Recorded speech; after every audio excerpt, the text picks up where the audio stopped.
Hola a todos. En este video les voy a explicar la verdad del país tailandés.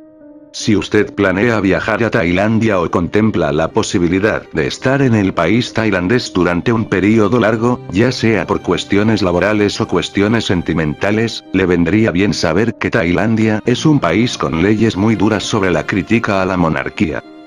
En Tailandia existe un fanatismo extremo sobre el fallecido rey que se llama Bhumibol Adulyadej y sobre sus actos de ayudar al pueblo tailandés durante los períodos del siglo pasado. Hay muchas cosas que se le pueden agradecer.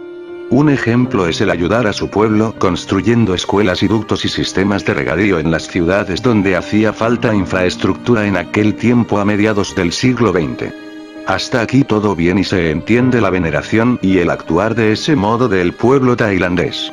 Se sienten agradecidos y sienten afecto por su rey, y es comprensible que amen a su rey. Pero ¿cómo este rey tomó el poder? ¿Qué circunstancias fueron las que lo proclamaron rey? Vamos a partir sobre este punto y abordar el tema. Parte 1. Tailandia del pasado.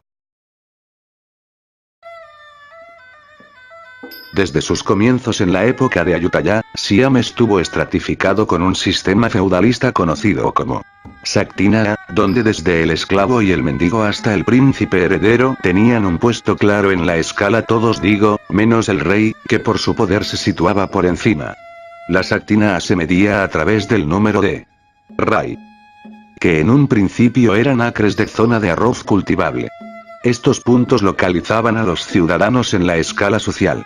El rey, con su poder absoluto, tenía 100.000, el heredero 50.000.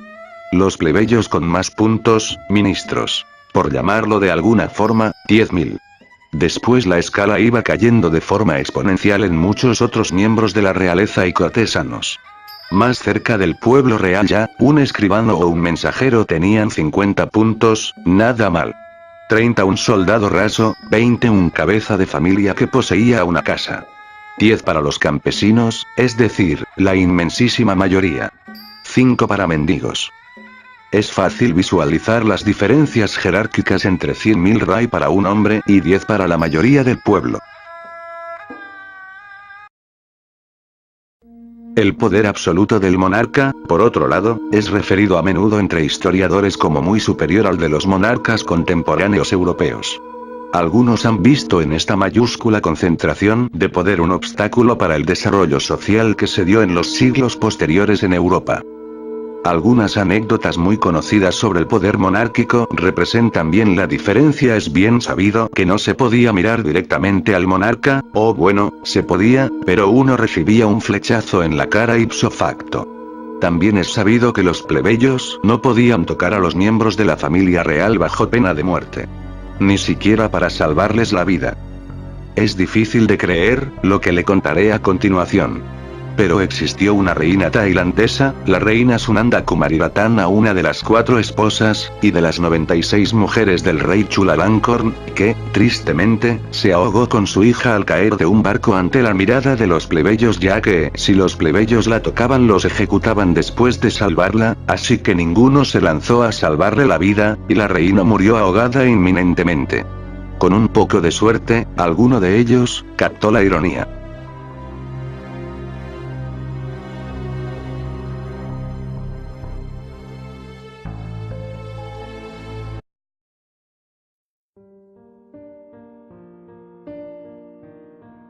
En esta parte es donde comienza la historia del rey. La Tailandia de los años 30 y 40, el gobernante era el rey Ananda, hermano del fallecido rey Bhumibol.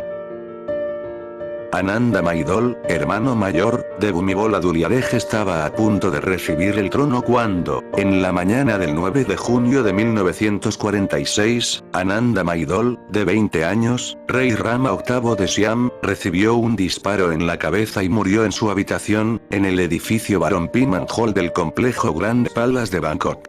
Más tarde ese día, su hermano de 18 años Bhumibol Adulyadej fue proclamado rey Rama IX. A los pocos minutos de la muerte de Ananda, la escena del crimen fue manipulada deliberadamente para ocultar la evidencia de lo que realmente ocurrió. Aquellos que estaban en el salón Barompiman esa mañana nunca revelaron públicamente la verdad de lo que pasó, y solo uno de ellos seguía vivo hasta hace poco. el propio rey Bhumibol.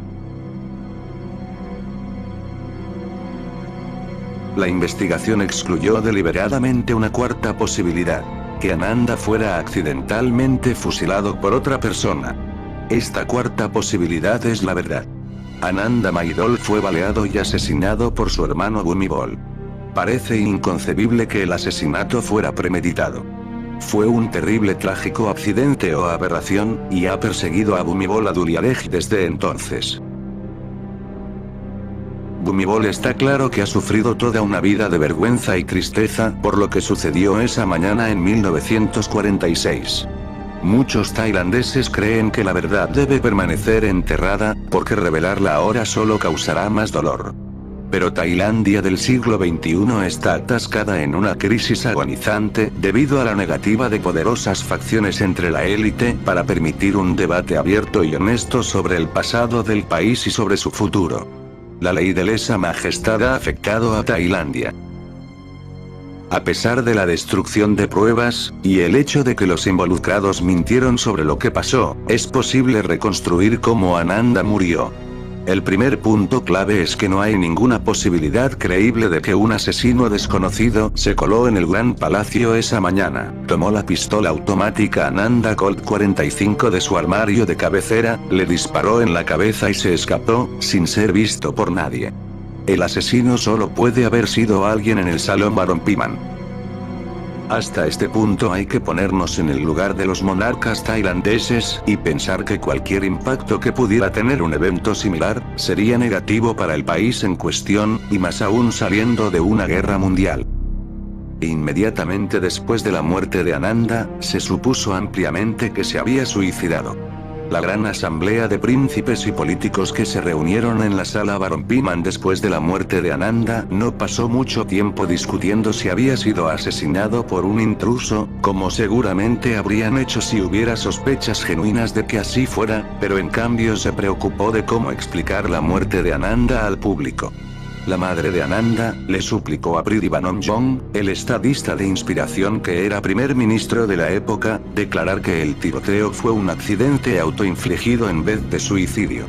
En parte para preservar el prestigio real, Prithvi y el gobierno cumplieron, y siguieron sus órdenes al pie de la letra. Pero la historia de que Ananda se suicidó por error nunca fue remotamente plausible.